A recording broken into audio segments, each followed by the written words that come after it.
بسم اللہ الرحمن الرحیم اللہم صلی علی سیدنا و مولانا محمد مبارک وسلم علیہ۔ السلام علیکم ناظرین، پروگرام حی علی الفلاح میں ایک مرتبہ پھر خوش آمدید، اور میں ہوں آپ کا میزبان سید سیان الرضا۔ ناظرین، نبی پاک صلی اللہ علیہ وسلم کی یہ ولادت باسعادت کا یہ ماہ مقدس، جسے دنیا باہر ربیع الاول کے نام سے جانتی ہے، جاری و ساری ہے، اور ہر طرف ہم دیکھتے ہیں کہ خوشیاں منائی جا رہی ہیں، محافل کا انعقاد کیا جا رہا ہے، جلوسوں کا انعقاد کیا جا رہا ہے، اور گھروں کو سجایا جا رہا ہے۔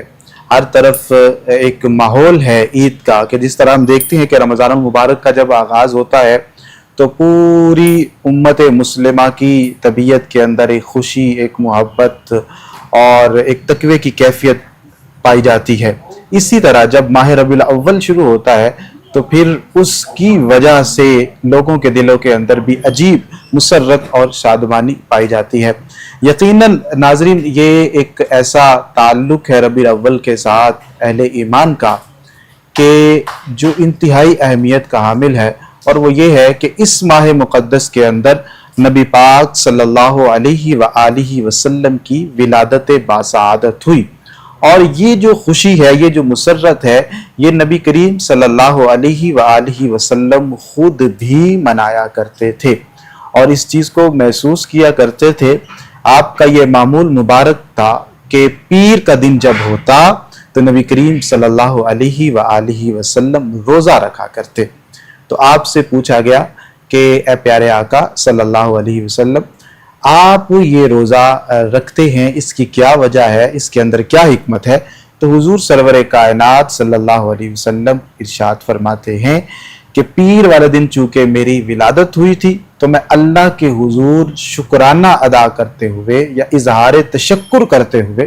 روزہ رکھتا ہوں۔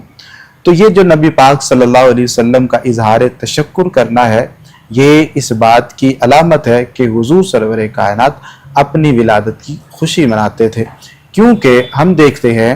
کہ جو خوشی ہوتی ہے اس پر اظہار تشکر کیا جاتا ہے، اور جب مصیبت آتی ہے تو اس پر صبر کیا جاتا ہے۔ تو حضور کا یہ فرمانا کہ میں اظہار تشکر کرتا ہوں، یہ اس بات کی علامت ہے کہ نبی پاک صلی اللہ علیہ وآلہ وسلم کتنے خوش ہوا کرتے تھے۔ اور پھر اسی طرح صحابہ کرام کا بھی معمول دیکھتے ہیں کہ وہ بھی نبی پاک صلی اللہ علیہ وآلہ وسلم کی ولادت باسعادت کی خوشی منایا کرتے تھے، کہ حضرت امیر معاویہ رضی اللہ تعالی عنہ سے روایت ہے، کہتے ہیں کہ صحابہ کرام موجود ہیں، حلقہ بنا کر بیٹھے ہوئے ہیں، تو اس دوران کہتے ہیں کہ میں نے دیکھا کہ نبی پاک صلی اللہ علیہ وسلم اس حلقے کے پاس تشریف فرما ہوتے ہیں اور پوچھتے ہیں کہ تمہیں یہاں کس چیز نے بٹھایا ہوا ہے، یعنی تم کس چیز کے لیے، کس مقصد کے لیے یہاں پر موجود ہو؟ تو صحابہ عرض کرتے ہیں کہ ہم یہاں پر اللہ تعالیٰ کو یاد کر رہے ہیں، اس کی حمد بیان کر رہے ہیں، اور اس بات پر اللہ کا شکر ادا کر رہے ہیں، اس کی تعریف بیان کر رہے ہیں کہ اس نے آپ کو بھیج کر آپ کے ذریعے ہمارے اوپر احسان فرمایا۔ تو یہ صحابہ کرام بھی نبی پاک صلی اللہ علیہ وسلم کی آمد کی خوشی میں جو ہے وہ میلاد منایا کرتے تھے، آپس کے اندر بیٹھ کر حضور کا تذکرہ کیا کرتے تھے۔ اور یقیناً اگر یہ محافل میلاد نہ ہوں، یہ حضور سرور کائنات کی خوشی کے حوالے سے محافل کا انعقاد نہ ہو، تو پھر جس طرح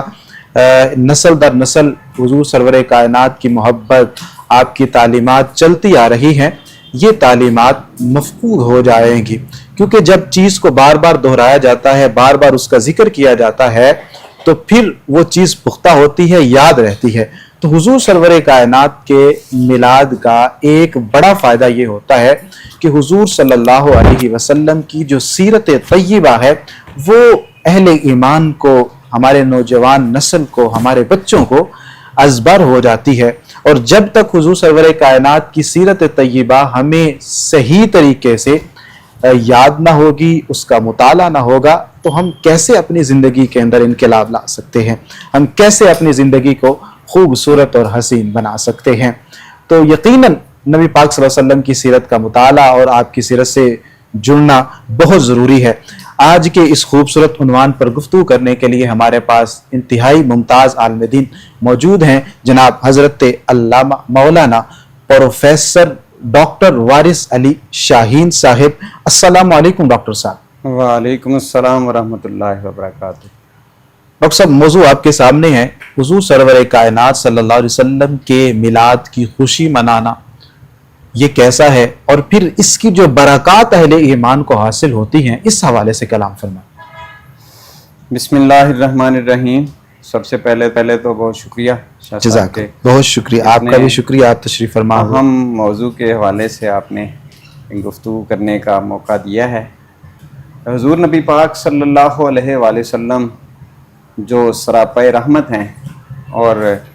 تمام جہانوں کے لیے اللہ تعالیٰ نے سراپائے رحمت جنہیں بنا کر بھیجا ہے، بے شک، تو یقیناً اس رحمت اور اس فضل پر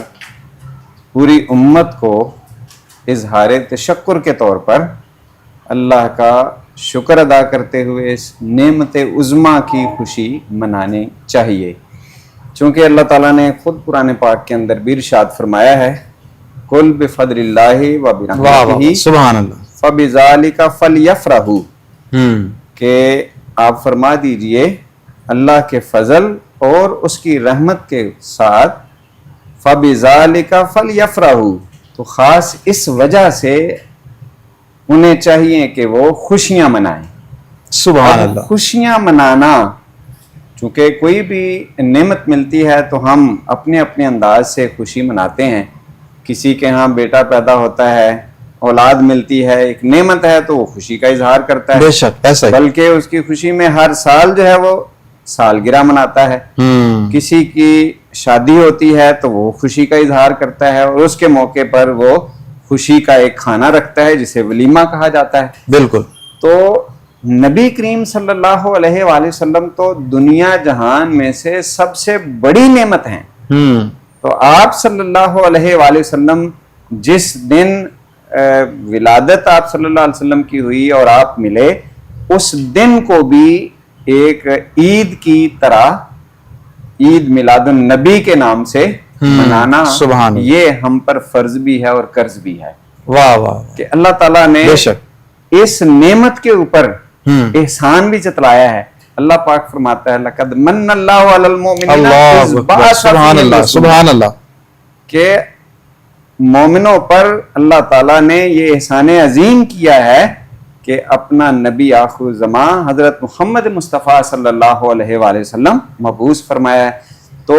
یہ احسان عظیم جو ملا ہے، اس پر ہمیں اللہ کا شکر ادا کرنا چاہیے۔ بے شک۔ اب نعمت کو یاد رکھنا یہ اس کا سب سے پہلا حق ہے، اور قرآن پاک کے اندر یہ حکم بھی دیا گیا ہے، وَاذْكُرُوا نِعْمَتَ اللَّهِ عَلَيْكُمْ، اللہ تعالیٰ کی جو نعمتیں ہیں تم پر ان کو یاد کرو، اور اس میں جو سب سے اہم نعمت ہے وہ میں نے ذکر کر دیا کہ نبی کریم صلی اللہ علیہ وسلم کی ذات اقدس جو ہے، اور قرآن پاک کے اندر یہاں یہ اس طرح سے بھی بیان ہوا ہے کہ فَأَصْبَحْتُمْ بِنِعْمَتِهِ إِخْوَانًا، یہ جو نعمت عظمیٰ ہے، حضور نبی پاک صلی اللہ علیہ وآلہ وسلم، آپ صلی اللہ علیہ وسلم کی بعثت، آپ کا تشریف لانا، آپ کا اس دنیا کے اندر آنا، یہ اتنی بڑی نعمت ہے کہ اللہ تعالیٰ نے فرمایا کہ اس نعمت کی وجہ سے ہی تم ایک دوسرے کے بھائی بھائی بن گئے۔ سبحان اللہ، یعنی وہ عرب جو ایک دوسرے کے خون کے پیاسے تھے، وہ نبی رحمت صلی اللہ علیہ وآلہ وسلم کے آنے کے بعد وہ ایک دوسرے پر جان نچھاور کرنے والے بن گئے۔ تو کیوں اس نعمت کو یاد نہ کیا جائے، اور جس دن یہ نعمت ملی ہے اس دن کو بھی یاد رکھا جائے، چونکہ قرآن پاک کی وہ آیت ہے کہ جس کے اندر اللہ تعالیٰ نے فرمایا الیوم اکملت لکم دینکم واتممت علیکم نعمتی وردیت لکم الاسلام دینا، کہ اس آیت کے اترنے کے اوپر یہودیوں نے کہا کہ اگر یہ آیت ہمیں مل جاتی تو ہم اس دن کو بطور عید مناتے، کہ جس دن یہ آیت نازل ہوئی ہے۔ تو یہ آیت چھوڑ کر جتنا قرآن پاک ہے سارا کا سارا حضور نبی پاک صلی اللہ علیہ وسلم پر نازل ہوا ہے، بے شک۔ تو ہمیں تو ہر لمحے کے اوپر جو ہے وہ نبی کریم صلی اللہ علیہ وآلہ وسلم کو یاد بھی رکھنا چاہیے اور اس نعمت کا اظہار بھی کرنا چاہیے، بے شک۔ کہ اللہ تعالیٰ نے فرمایا وَأَمَّا بِنِعْمَتِ رَبِّكَ فَحَدِّثْ، سبحان کہ اللہ کی نعمتوں کو بیان کرو. تو میلاد کے موقع کے اوپر ہم کیا کرتے ہیں کہ اللہ تعالیٰ کی نعمتوں کو جو نبی کریم صلی اللہ علیہ وسلم کی صورت کے اندر ہمیں ملی ہیں ہم یاد کرتے ہیں. آپ کا ذکر خیر ہوتا ہے، قرآن پاک کی تلاوت کی جاتی ہے، نبی کریم صلی اللہ علیہ وسلم کی نعت پڑھی جاتی ہے، اور اس کے ساتھ ساتھ آپ صلی اللہ علیہ وسلم کے اوصاف بیان کیے جاتے ہیں. تو یہی میلاد ہے کہ ہم اس سے اپنے آپ کو تسکین بھی پہنچاتے ہیں، اپنے ایمان کو بھی تازہ کرتے ہیں، اور اللہ تعالیٰ کا اظہار تشکر بھی کرتے ہیں کہ اللہ تعالیٰ نے اس نعمت عظمیٰ سے ہمیں نوازا ہے، کہ یہ وہ نعمت ہے کہ جس کے حصول کے لیے تو انبیاء بھی ساری زندگی کا انتظار کرتے رہے. یہ جو قرآن پاک کے اندر نبیوں سے میثاق لیا گیا ہے تو وہ واضح کر رہا ہے لَتُؤْمِنُنَّ بِهِ، ان سے پختہ عہد کیا گیا، کیا بات لیا گیا ان سے کہ تم نے ایمان لے کر ضرور ان کا ایمان لانا ہے، وَلَتَنْصُرُنَّهُ، اور ان کی مدد بھی کرنی ہے. اور ساتھ فرمایا اَقْرَرْتُمْ، کیا تم نے اس پر اقرار کر لیا، تو وَأَخَذْتُمْ عَلَىٰ ذَلِكُمْ إِصْرِي، اس پر تم نے عَلَىٰ ذَلِكَ إِصْرِي، اس پر تم نے پختہ عہد کر لیا. قَالُوا أَقْرَرْنَا، اور پھر کہا فَاشْهَدُوا وَأَنَا مَعَكُمْ مِنَ الشَّاهِدِينَ، اس پر تم بھی گواہ ہو جاؤ اور میں بھی تمہارے ساتھ اس میں گواہی دینے والا ہوں. کیا بات ہے. کیا نبی کریم صلی اللہ علیہ وآلہ وسلم کی آمد پر ہمیں خوشی کا اظہار بھی کرنا چاہیے اور اس نعمت کا ذکر خیر بھی کرنا چاہیے کہ یہ بہت بڑی نعمت ہے، اور نعمتوں میں سے نعمت عظمیٰ ہے. اس سے بڑی کوئی اور نعمت نہیں ہے. اللہ کے فضل اور اس کی رحمت اور نعمت کے اوپر اظہار تشکر. اس اظہار تشکر کا فائدہ کیا ہوتا ہے روحانی طور پر بھی اور اخلاقی طور پر بھی اور جسمانی طور پر؟ دیکھیں اللہ تعالیٰ نے قرآن پاک کے اندر فرمایا وَإِن شَكَرْتُمْ لَأَزِيدَنَّكُمْ، سبحان اللہ. اگر تم شکر ادا کرو گے تو میں اپنی نعمتوں کے اندر مزید اضافہ فرماؤں گا. جو نبی پاک صلی اللہ علیہ وآلہ وسلم کی صورت کے اندر ہمیں نعمت ملی ہے، اگر ہم اللہ کا شکر ادا کریں گے تو اللہ تعالیٰ ہم پر مزید رحمتیں نازل فرمائے گا، جو بے شمار رحمتیں نبی پاک صلی اللہ علیہ وسلم کی وجہ سے ہمیں ملی ہوئی ہیں. پہلی جو امتیں تھیں ان کے اوپر بہت زیادہ سختیاں تھیں. فار ایگزامپل ایک مثال میں آپ کو دیتا ہوں کہ وہ عبادت کرتے تھے جو ان کے اوپر فرض تھی تو وہ خاص جگہ کے اوپر جا کر ہی عبادت کرتے تو ان کی عبادت قبول ہوتی تھی.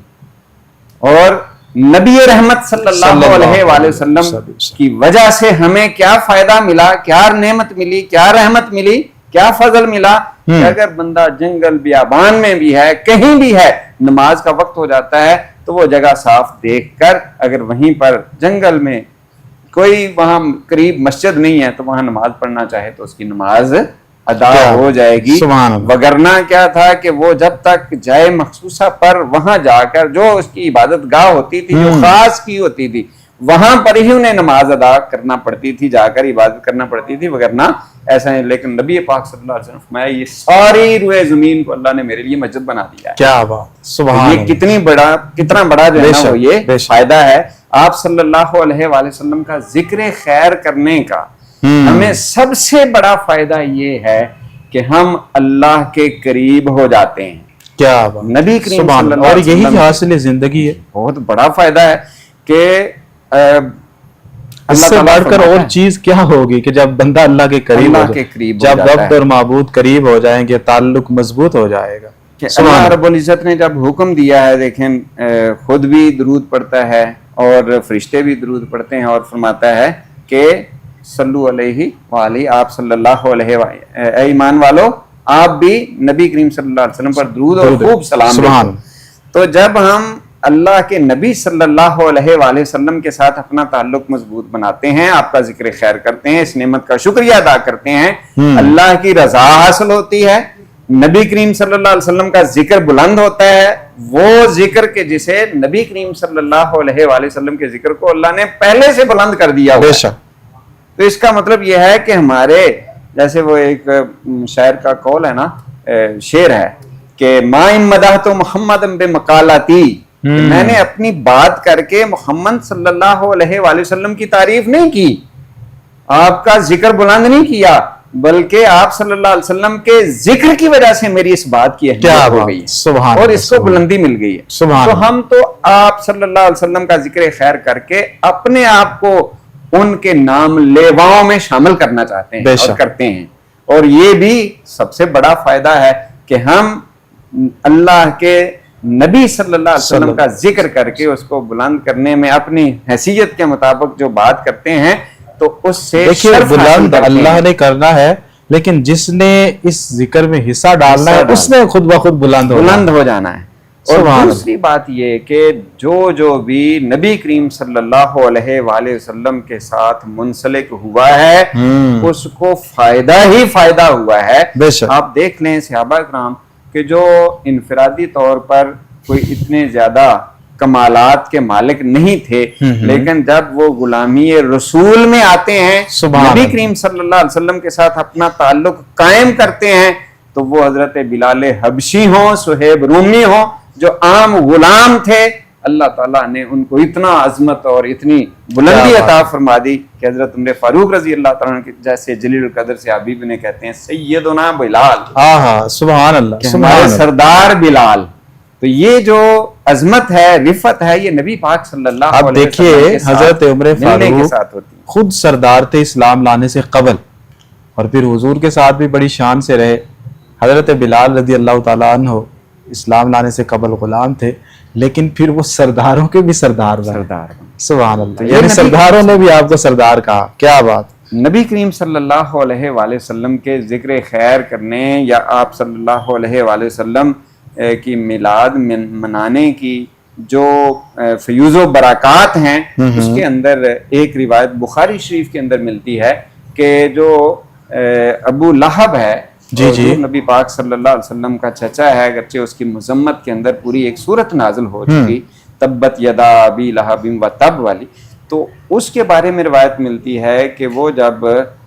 اس دنیا سے چلا گیا تو بعد میں اس کے گھر والوں نے اسے خواب میں دیکھا اور پوچھا کہ تمہاری کیا کیفیت ہے، تو اس نے کہا کہ مجھے پیر والے دن ان انگلیوں کے درمیان سے کچھ پلایا جاتا ہے جس سے میرے عذاب کے اندر کمی ہوتی ہے، اور وہ کیا تھا کہ اس نے نبی پاک صلی اللہ علیہ وسلم کی ولادت کی خوشی میں اس لونڈی کو جو سویبہ نامی وہ کہا جاتا ہے اس کو آزاد کیا تھا، تو اللہ تعالیٰ نے اس کے عذاب کے اندر تخفیف کر دی۔ کیا بات۔ اس سے ہمیں یہ بھی پتہ چلتا ہے کہ اگر ایز اے امتی، وہ تو کافر تھا نا، وہ نہیں مانتا تھا، صاحب ایمان نہیں تھا، اس کے باوجود اس کو فائدہ ہو رہا ہے، تو اگر مقتدی ہوتے ہوئے، غلام ہوتے ہوئے، نبی کریم صلی اللہ علیہ وآلہ وسلم سے محبت کا اظہار کرتے ہوئے ایک امتی نبی کریم صلی اللہ علیہ وسلم کی ولادت پر خوشی کا اظہار کرے گا تو یقینی طور پر اسے اللہ تعالیٰ کی طرف سے، اللہ کے نبی کریم صلی اللہ علیہ وآلہ وسلم کی طرف سے فوائد پہنچیں گے، اور اس دنیا کے اندر بھی فوائد ہوں گے اور آخرت کے اندر بھی فوائد پہنچیں گے۔ اس میں یہ بھی ہے کہ جو نبی کریم صلی اللہ علیہ وآلہ وسلم کا ذکر کرتا ہے تو اس کا جو دنیا کے اندر جو معاملات ہیں، جو شخص ولادت کے اوپر، آپ دیکھیں حضور غوث پاک رحمۃ اللہ علیہ کا کہ ان کا معمول تھا کہ وہ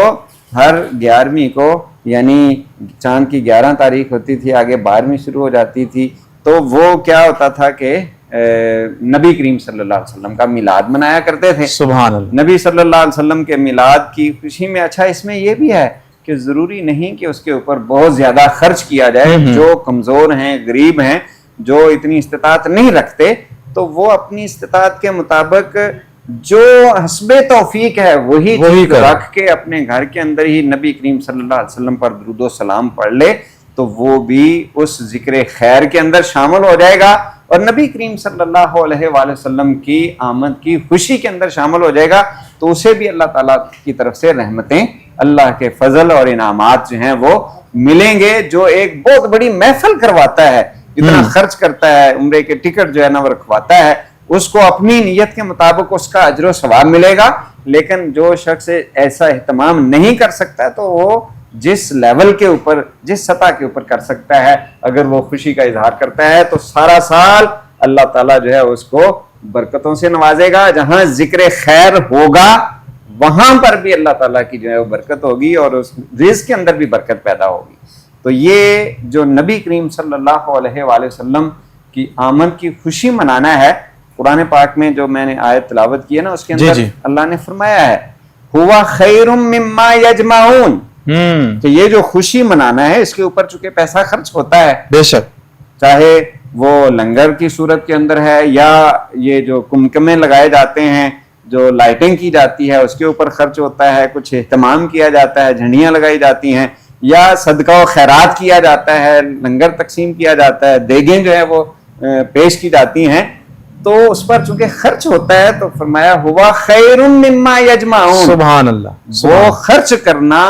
زیادہ بہتر ہے اس سے جو وہ جمع کرتے ہیں. یعنی جو مال جمع کر لیتے ہیں اور اس میں سے خرچ نہیں کرتے، اگر وہ خرچ کریں گے نبی کریم صلی اللہ علیہ وسلم کی میلاد کی خوشی میں اور اس نعمت کے اظہار تشکر کے لیے، تو یہ ان کے لیے زیادہ بہتر ہے. آیہ مقدسہ کے اندر اب جب ہم استدلال کرتے ہیں، مفسرین کی آراء کو دیکھتے ہیں، علماء کرام کی توجیحات اور ان کی تفاسیر کو دیکھتے ہیں، تب ہمیں یہ چیز واضح ہوتی ہے کہ اس سے مراد نبی پاک صلی اللہ علیہ وسلم کی ذات بابرکت ہے، اور آپ کی ولادت کی خوشی میں، آپ کے میلاد کی خوشی میں، آپ کی سیرت کے ذکر کے اندر خرچ کرنا یہ اللہ تعالیٰ کو بہت زیادہ محبوب ہے. لیکن واضح طور پر کیوں نہیں اس چیز کو بیان کیا گیا کہ یہ کہہ دیا جاتا سرکار کی طرف اشارہ کر کے یا نام لے کر کہ ان کی ولادت کی، اس چیز کو مخفی کیوں رکھا گیا؟ دیکھیں، ہر کام کے اندر اللہ تعالیٰ کی حکمتیں ہوتی ہیں، اور کچھ چیزوں کو اللہ تعالیٰ نے واضح طور پر واضح لفظوں کے اندر بیان کر دیا ہے، اور کچھ چیزوں کو اللہ تعالیٰ نے اشارتاً بیان کر دیا ہے، کچھ چیزوں کو اصول کے طور پر بیان کر دیا گیا ہے. اصول بیان کر دیے ہیں اور اس کے بعد جزیات جو ہے نا وہ چھوڑ دی ہیں. تو یہاں پر نبی کریم صلی اللہ علیہ وآلہ وسلم کی جو آمد ہے، آپ صلی اللہ علیہ وآلہ وسلم کے جو ذکر خیر ہیں، قرآن پاک بھرا ہوا ہے اس حوالے سے کہ ہر آیت سے نبی کریم صلی اللہ علیہ وسلم کی عظمت اور شان جو ہے وہ ٹپکتی ہوئی ہمیں نظر آتی ہے. اب دیکھیں وَرَفَعْنَا لَكَ ذِكْرَكَ، اس ایک آیت کے اوپر ہی غور کر لیں کہ اللہ تعالیٰ نے فرمایا کہ ہم نے آپ کے لیے آپ کا ذکر بلند کر دیا ہے، تو اس سے بڑھ کر اور کیا بات ہو سکتی ہے. اِنَّا آتَيْنَاكَ الْكَوْثَرَ، ہم نے آپ کو خیر کثیر عطا فرما دیا ہے. جب بات فرما دی تو اس سے باقی کیا رہ جاتا ہے. پھر اللہ تعالیٰ نے جو نبیوں اور پیغمبروں کو اس بات پر جو ہے وہ پابند کیا کہ جب میرا رسول تمہارے پاس آ جائے، حالانکہ اللہ تعالیٰ خوب جانتا ہے کہ آپ صلی اللہ علیہ وسلم سب نبیوں کے آخر میں بھیجے جائیں گے، جیسے مہمان خصوصی جو ہے وہ پروگرام کے اختتام کے اوپر جو ہے نا وہ آتا ہے اور وہ اپنا مرکزی خطاب کرتا ہے، بات کرتا ہے. تو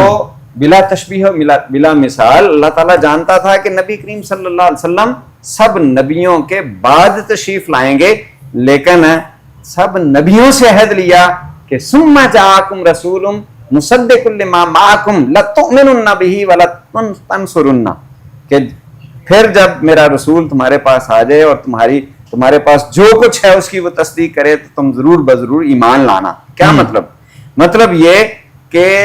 میرے نبی کے آنے کے تم نے چرچے اپنی امتوں کے اندر کرنے ہیں. یعنی پہلے سے آپ کی آمد سے بھی پہلے نبیوں نے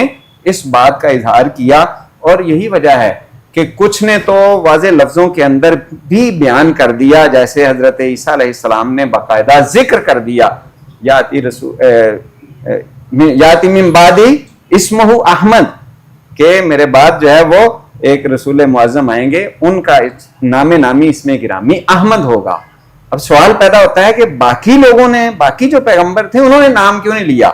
اس کی وجہ یہ ہے کہ حضرت عیسیٰ علیہ السلام کو اللہ تعالیٰ نے ایسے معجزات عطا فرمائے تھے کہ چونکہ ان امتوں نے، ان لوگوں نے پہلے نبیوں سے، پیغمبروں سے، کتابوں سے یہ جان رکھا تھا کہ نبی آخر الزمان کی یہ خصوصیات ہیں، آپ کو یہ معجزات عطا کیے گئے ہیں اور آپ کی بڑی عظمت اور شان ہوگی. جب انہوں نے یہ دیکھا، حضرت عیسیٰ علیہ السلام جو ہے وہ مردوں کو زندہ کر دیتے ہیں اور وہ پھونک مارتے ہیں، برس والوں کو جو ہے نا وہ شفا مل جاتی ہے، اور وہ پرندے کو پھونک مارتے ہیں، مٹی کا پرندہ بنا کر اس کو جو ہے وہ پھونک مارتے ہیں، وہ اڑنا شروع کر دیتا ہے. تو جب ایسے معجزات دیکھے تو انہوں نے سمجھا کہ شاید نبی آخر الزمان یہ ہیں. تو پھر حضرت عیسیٰ علیہ السلام کو بھی جب یہ محسوس ہوا تو انہوں نے واضح لفظوں میں کہا کہ یاتی من بعدی اسمہ احمد، سبحان، میں وہ نبی آخر الزمان نہیں ہوں بلکہ وہ میرے بعد آئیں گے اور یہ ان کا اسم گرامی ہوگا. تو یہ کلیئر کیا گیا تاکہ لوگ شکوک و شبہات کے اندر جو پڑے ہوئے تھے وہ دور ہو جائیں. تو اللہ تعالیٰ نے تو ہر قرآن پاک کی مختلف آیات کے اندر جگہوں کے اوپر اس بات کا اعلان فرمایا ہے اور اپنی محبت کا مختلف انداز کے ساتھ اظہار کیا ہے کہ نبی کریم صلی اللہ علیہ وآلہ وسلم ہی سب انبیاء سے افضل بھی ہیں اور وہ نعمتوں میں سے سب سے بڑی نعمت ہیں جن پر سب کو شکر گزار ہونا چاہیے. اس سے بڑھ کر اور کیا کہ نبی بھی یہ خواہش کرتے رہے کہ کاش ہمیں نبی کریم صلی اللہ علیہ وسلم کا امتی ہونے کا اعزاز مل جائے، اور اللہ تعالیٰ نے ان کی یہ خواہش بھی پوری کر دی جب مسجد اقصیٰ میں نبی کریم صلی اللہ علیہ وسلم نے امامت کروائی اور سارے انبیاء کو پیچھے مقتدی بنا دیا. تو امتی ہونے کا جو ان کا ایک طلب تھی، خواہش تھی، وہ بھی اللہ تعالیٰ نے پوری فرما. حضرت نبی پاک صلی اللہ علیہ وسلم کی ولادت کا تذکرہ بھی بڑے تذک و احتشام سے ہوتا ہے. اسی طرح آپ کی جو نبوت کا جو سلسلہ جب آپ اس کا اعلان فرماتے ہیں اس کا ذکر بھی بڑا ہوتا ہے، لیکن جو حضور کی جوانی ہے اس کے بارے میں بہت کم کلام کیا جاتا ہے. تو اس حوالے سے کلام فرمائیے اور بتائیے کہ حضور نے جوانی کس شان سے گزاری. ہاں جی، یہ دیکھیں نبی کریم صلی اللہ علیہ وآلہ وسلم کی حیات طیبہ، جو ظاہری حیات طیبہ ہے، اس کا اگر انالیسس کریں تو آپ غور کریں کہ آپ صلی اللہ علیہ وآلہ وسلم نے شاہ صاحب کتنی عمر میں اعلان نبوت فرمایا ہے؟ 40 سال. اور 40 کے بعد جو ہے وہ آپ صلی اللہ علیہ وسلم کی ظاہری حیات کتنی ہے؟ 23 ایئرس. بالکل ایسے ہی ہے جی. 40 سال جو ہے نا وہ آپ صلی اللہ علیہ وآلہ وسلم نے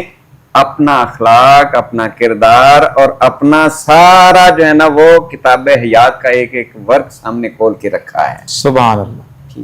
اور یہی وہ دور ہے، وہ زمانہ ہے کہ جس میں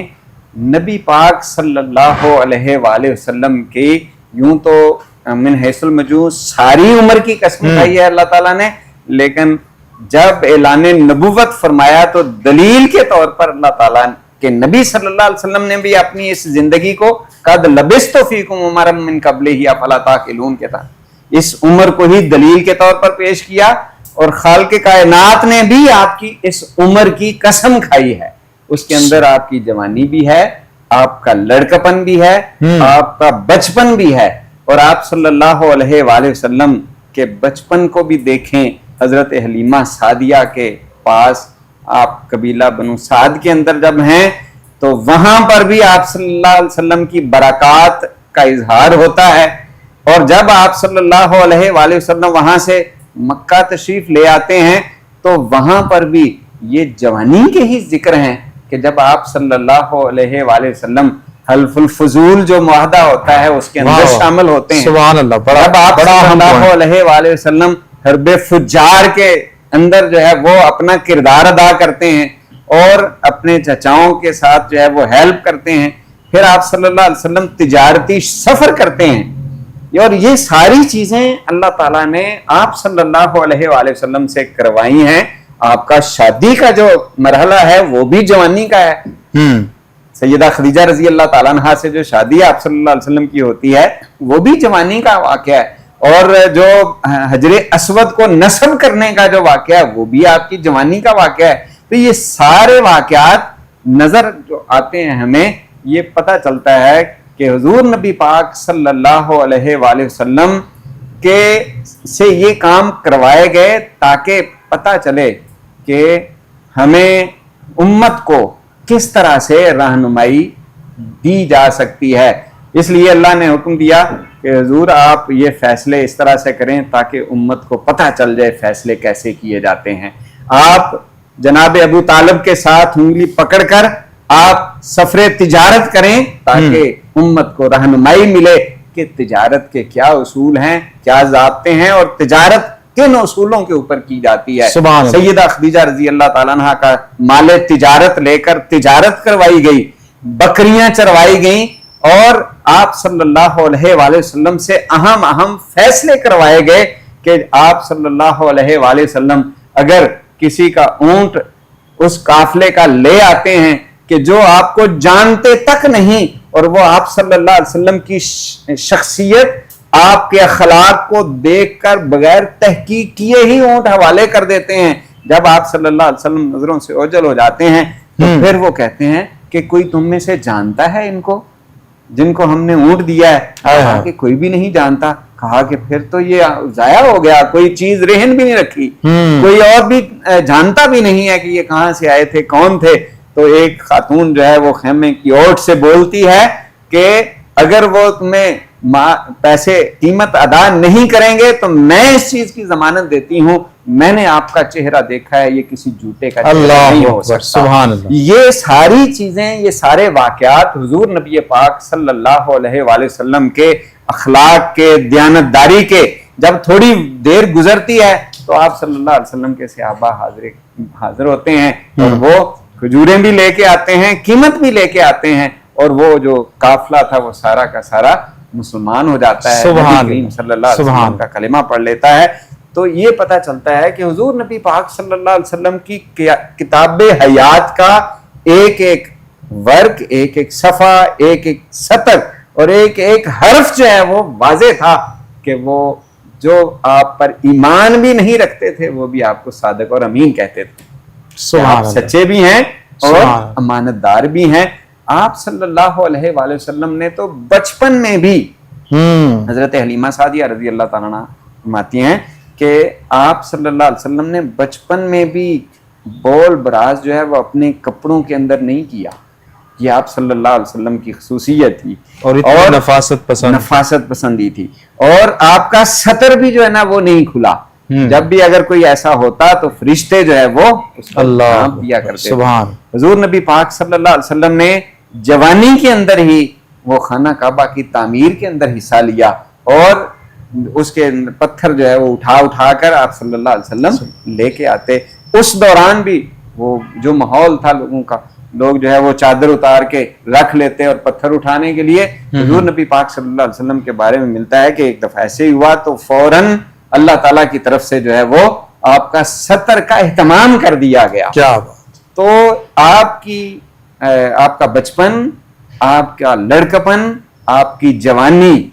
بعثت سے پہلے تک یہ جو زندگی ہے یہ بڑی اہم ہے. اور یہ روایات ملتی ہیں کہ آپ صلی اللہ علیہ وآلہ وسلم نے اپنی زندگی کے اندر اعلان نبوت سے پہلے بھی کوئی ایسا عمل نہیں کیا کہ جو اللہ کی ناراضگی والا ہو. آپ صلی اللہ علیہ وآلہ وسلم سے کوئی ایسا عمل بھی نہیں ظاہر ہوا کہ جس سے آپ صلی اللہ علیہ وآلہ وسلم کے اوپر کوئی انگشت اعتراض جو ہے وہ بلند ہو سکے. یہ نبی پاک صلی اللہ علیہ وآلہ وسلم کو اللہ تعالیٰ نے, چونکہ آپ صلی اللہ علیہ وسلم نے تو اعلان نبوت 40 سال کی عمر میں کیا ہے نا, تو اعلان تو یہ ہے کنت نبیم و آدم بین الماء والطین,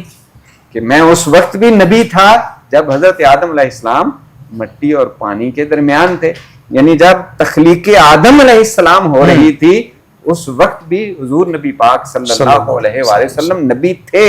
ایک ہے نبی ہونا, ایک ہے نبی ہونے کا اعلان کرنا. بالکل یہ اعلان 40 سال کی عمر میں ہوا ہے, وگرنہ حضور نبی پاک صلی اللہ علیہ وسلم تو حضرت آدم علیہ السلام کی ولادت یعنی تخلیق سے بھی پہلے نبی تھے. کیا بات. جب پہلے نبی ہیں تو بشر ہونا, آدمی ہونا, وہ تو حضرت آدم علیہ السلام سے شروع ہوا ہے نا. بالکل. آدمی کا مطلب کیا ہے؟ حضرت آدم علیہ السلام کی اولاد, آدمی. اور بشر یہ بھی شروع ہوا حضرت آدم علیہ السلام کی تخلیق کے بعد. تو گویا آپ صلی اللہ علیہ وآلہ وسلم کا فرمانا کہ کنت نبیم و آدم و بین الماء والتین، میں اس وقت بھی نبی تھا جب حضرت آدم علیہ السلام پانی اور مٹی کی کیفیت میں تھے، یعنی ابھی تخلیق کے مراحل میں تھے۔ اس کا مطلب یہ ہوا کہ بشریت کے وجود میں آنے سے بھی پہلے حضور نبی تھے۔ سبحان اللہ، سبحان اللہ۔ اور نبی کا ہونا جو ہے وہ اس بات کے لیے ضروری نہیں ہے کہ وہ جب ہونے کے لیے بشریت کی شرط نہیں ہے، لیکن اعلان نبوت کے لیے بشریت کی شرط تھی، چونکہ جو آپ صلی اللہ علیہ وسلم نے رہنمائی کرنی تھی وہ انسانوں کی کرنی تھی، وہ بشر کی کرنی تھی، اس لیے حضور صلی اللہ علیہ وسلم کو بشریت کے لباس کے اندر اللہ تعالیٰ نے مبعوث فرمایا ہے۔ سبحان اللہ، یہ غلط فہمی جو ہے وہ دور کر لینی چاہیے، اور ایسا نہیں ہے کہ معاذ اللہ ہم کہیں کہ آپ صلی اللہ علیہ وسلم بھی ہماری طرح بشر تھے، بلکہ آپ صلی اللہ علیہ وآلہ وسلم تو ایسے بشر تھے جس پر بشریت کو بھی ناز ہے۔ کیا بات، سبحان اللہ، سبحان آپ صلی اللہ علیہ وسلم کے نبی ہونے کے لیے، آپ کے وجود مسعود کے لیے بشریت جو ہے وہ بعد میں وجود میں آ رہی ہے۔ تو بشریت کا جب وجود بھی نہیں تھا آپ صلی اللہ علیہ وسلم اس وقت بھی نبی تھے۔ سبحان اللہ، ٹھیک ہے، سبحان یہ تو اللہ تعالیٰ نے حضور نبی پاک صلی اللہ علیہ وآلہ وسلم کو اس لیے بشر بنا کر بھیجا تاکہ لوگوں کو صحیح طور پر آپ کی بات جو ہے وہ کنوے ہو سکے، کہ لوگ یہ نہ کہیں کہ جی وہ تو انسان ہی نہیں تھے، وہ تو کچھ اور تھے، ہمیں تو رہنمائی کے لیے کوئی اور انسان یہ ہونا بھی چاہیے۔ عجیب بات ہے کہ حضور کی بارگاہ میں یہ وہ سوال کیا کرتے تھے کہ اگر اللہ تعالیٰ نے اپنا پیغام دینا تھا تو فرشتہ بھیجتا، حالانکہ آسانی ان کی اسی میں ہے کہ انہی کی زبان ہو اور انہی کے ساتھ رہتے ہوں تاکہ پیغام الہی کو کافروں کا سب سے بڑا اعتراض ہی شاہ صاحب یہ تھا کہ جی یہ تو ہماری طرح گلیوں میں چلتے پھرتے ہیں، جس طرح سے یہ کھاتے پیتے ہیں ہم بھی کھاتے پیتے ہیں، جس طرح سے یہ شادیاں کرتے ہیں ایسے ہی ہم شادیاں کرتے ہیں، تو نبی تو کوئی ملکن کریمن، کوئی فرشتہ ہونا چاہیے تھا۔ تو اللہ تعالیٰ نے اس کا جواب دے دیا نا کہ اگر زمین کے اوپر فرشتے رہتے ہوتے، بستے ہوتے اور ان کی رہنمائی کے لیے بھیجنا ہوتا تو پھر ہم یقیناً فرشتہ ہی بنا کر بھیجتے، بالکل، لیکن چونکہ رہنمائی انسانوں کی کرنی تھی، لوگوں کی کرنی تھی، بشر کی کرنی تھی، بنی نوع انسان کی کرنی تھی، اس لیے اللہ تعالیٰ نے حضور نبی پاک صلی اللہ علیہ وآلہ وسلم کو بشریت کے لباس کے اندر مبعوث فرمایا، تاکہ کوئی یہ نہ کہہ سکے کل کو جو یہ اتنا بے تکی بات کر سکتے ہیں کہ جی فرشتہ ہونا چاہیے تھا، وہ کل کو یہ بھی تو کہہ سکتے تھے جی جو آپ صلی اللہ علیہ وسلم تو انسان ہی نہیں تھے،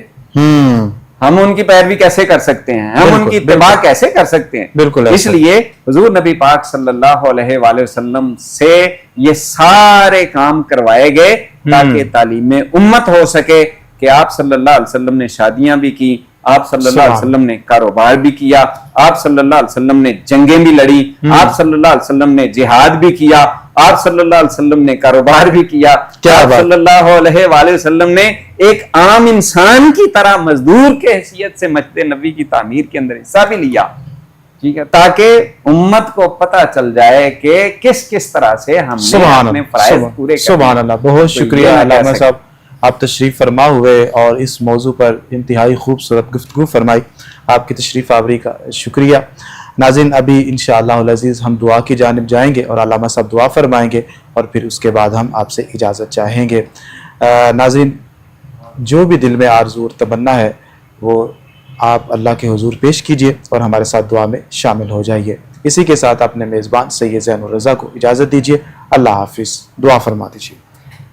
بسم اللہ الرحمن الرحیم، اللہم صلی علی سیدنا و مولانا محمد و علی آل سیدنا و مولانا محمد و بارک وسلم صلی علیہ۔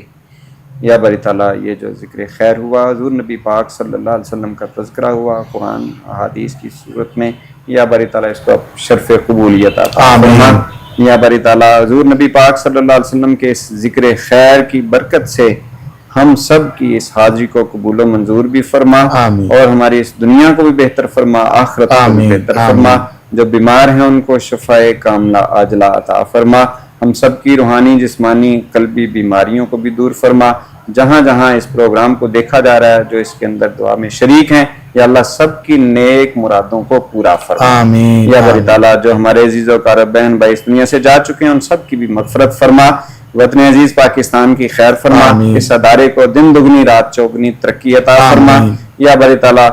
عالم اسلام کی بھی خیر فرما۔ عالم اسلام جہاں کہیں عالم کفر سے بر سے پیکار ہے، نبی پاک صلی اللہ علیہ وآلہ وسلم کی آمد کے صدقے سے یا اللہ آمین۔ سب کی پریشانیوں کو دور آمین۔ فرما اور سب کی مدد اور نصرت فرما۔ وَفَوِّضْ أُمُورَنَا إِلَى اللَّهِ إِنَّ اللَّهَ بَصِيرٌ بِالْعِبَادِ وصلی اللہ تعالی علی خیر خلقہ محمد وآلہ وصحبہ اجمعین برحمتک یا